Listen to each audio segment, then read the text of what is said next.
do feel like the trial is going to take a toll on the relationship because it's something that Dean really wanted to do. It's not necessarily the way it worked out. Mm-hmm. And so I think Dean doesn't resent Sam, but Dean resents that he wasn't able to do it. And then Dean and Sam have always been like, just be honest with me, tell me what's going on. But obviously Sam, the trial's taking this toll on Sam, but he doesn't want to burden his brother by saying like, listen, buddy, I'm scared, it's hurting, and I'm coughing up blood. He's like, no, I'm good. And so that's going to cause a rift because now Sam's lying to Dean, and now Dean's lying to Sam because Sam's saying, well, you don't believe in me, and Dean's going like, oh, of course I believe in you. But then Dean is having his doubts, and so it's going to cause the necessary tension and struggles. But I feel like they're in it for. I think tensions are just high, so I think they'll get over it. How does the Men of Letters bunker sort of change the tone of? I mean, does it change the tone of the show? It's their home for a first time. It's kind of nice. It does change the tone of the show, especially since Bobby's been gone, because that was our kind of standing set, and then Rufus's. But then Rufus's place was found, so we can't really go there anymore. And this place is a lot fancier than those. A lot fancier. Yeah, there's like a chess table, and there's a second story, and there's a library.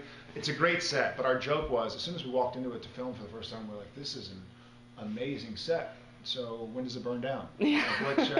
When does Crowley find out about it and blow it up? Next episode? Next day? Yeah. So hopefully it sticks around for a while. I think one of the reasons, unfortunately, that we've had to get rid of places like Rufus's or Bobby's or even Harville's Roadhouse is because I think the writers, and rightfully so, I think they want to hesitate giving Sam and Dean like safety zone.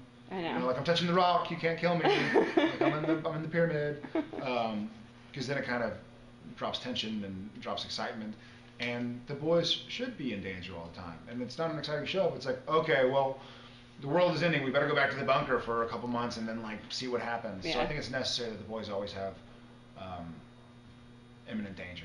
So I hope the writers aren't watching this and decide to burn down the bunker. But it's really I don't know pretty. if it's around forever. I like it in there. I do too. I like it a lot. Like does Sam have a room? We're in Dean's room now. We are in Dean's room. I don't know if Sam has a room. If he does, he doesn't have one yet.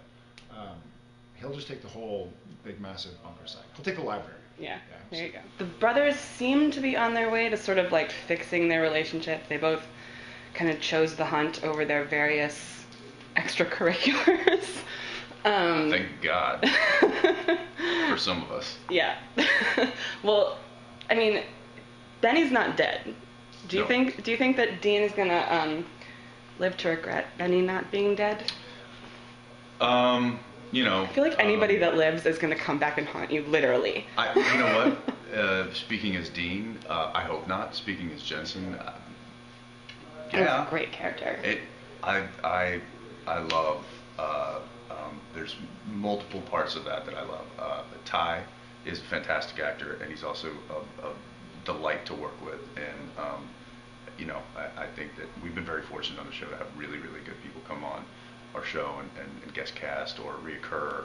And Ty is definitely on the top of that list.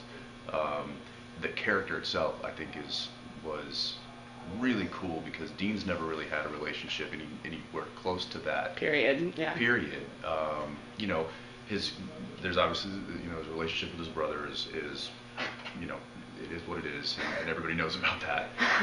Then there's a relationship with Cass, which was, you know, strained and you know, tattered and torn, and there was a whole bunch of stuff there. But to have like somebody that was like a war hero with you, you know, to have like a brother in arms kind of thing, was something that you know, hadn't really been explored. And so I really liked that connection that Dean had.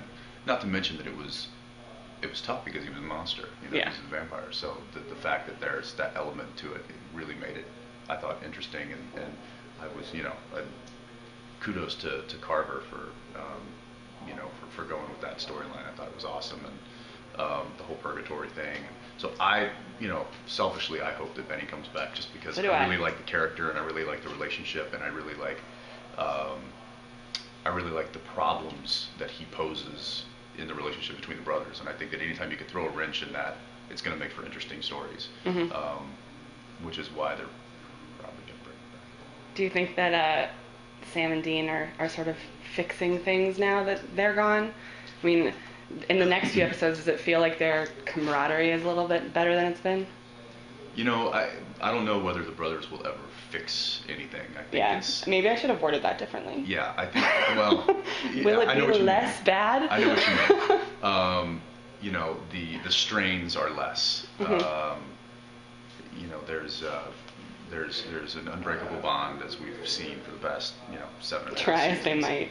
Yeah, try as they might, they are bound by by blood, and that will always be there. But I think the straining relationship and the bickering and the not understanding what each other is going through, and trying to battle all those things is always going to be there.